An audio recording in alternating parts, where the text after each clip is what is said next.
everyone, I'm Jascene Dunkley-Malcolm. Welcome to our weekly CARICOM one-on-one interview program where we discuss issues of major interest within the region.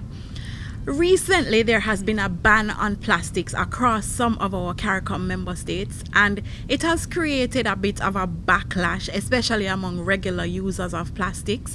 We all go to the supermarket, we take our groceries in plastic bags, we use plastics for, just sipping a simple drink like using a straw. So today I have with me the Program Manager for Sustainable Development here at the CARICOM Secretariat. Her name is Amrikha Singh. Thank you for joining us, Amrikha. Welcome to the program. What is single-use plastics and why on earth are we banning them? Why are we giving people this level of inconvenience? Okay, thanks, Jascene, for initiating this conversation. To put it simply, single-use plastics are ones that we encounter in our everyday life that we take for granted, mainly because we use them and we throw them away. So the popular ones that you'll be aware of, the straws, the plastic cutlery, the knives, the forks, the spoons, cups, and the infamous plastic bags.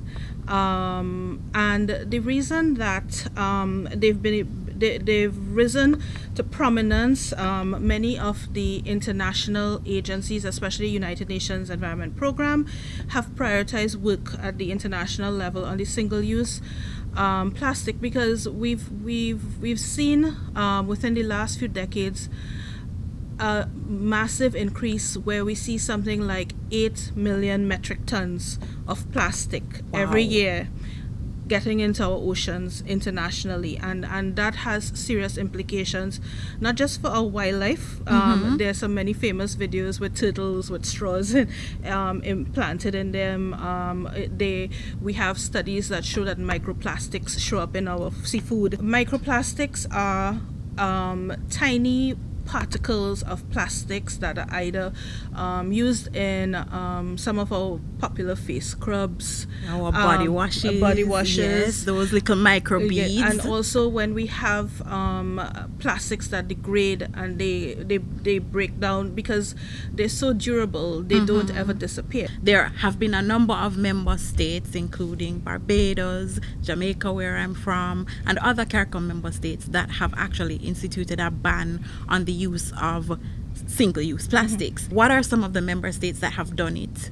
Okay, so the first thing I would like to say is that whereas it appears relatively new, there has been a recognition in this region very early that that plastic contamination and plastic waste is a problem for us. And we have, as far back as 2013, Haiti was the first of the block that actually tried to implement plastic ban on bags. And since then we have Antigua and Barbuda as well, very early off the block. We had St. Vincent and the Grenadines. We had Barbados starting with putting a levy to pay for plastic bags on a voluntary basis. They've recently announced that they're going to try to ban single-use plastics completely. Right. Jamaica doing the same, Bahamas doing the same.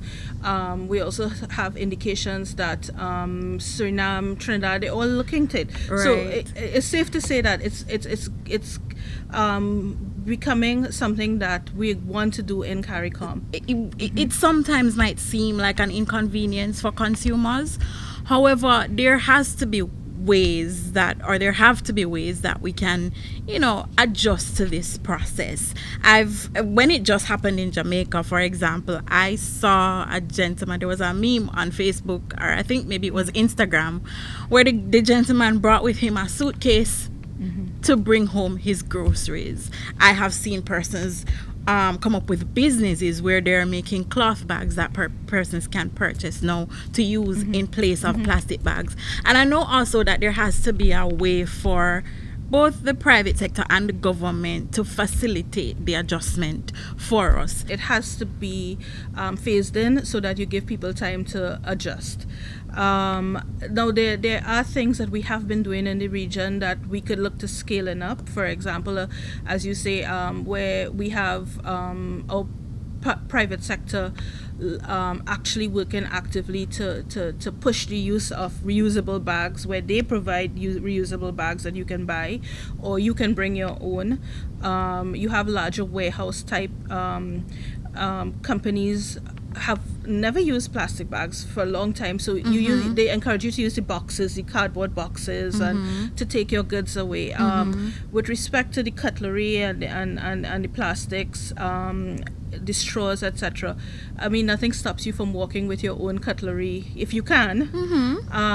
Those are some of the simple ways, but it speaks to a broader issue, as you say. When you take something out, when you ban something, it has to be replaced with something. Absolutely. And there is an opportunity. A lot of our member states are looking at green economy policies, and there is a lot of room for looking into developing businesses around providing alternatives, either shopping bags, right, either cutlery. We've seen examples coming out of India and Mexico where they're making cutlery out of plant material. Right. So it's exciting, but we have to recognize that the opportunity for innovation.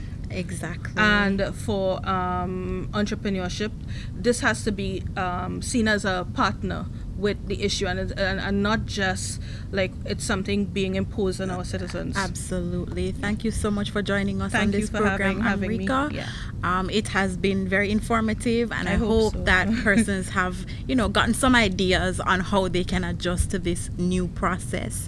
Thank you also for joining us for this program, and we invite you to join us again next Tuesday for another edition of CARICOM One-on-One.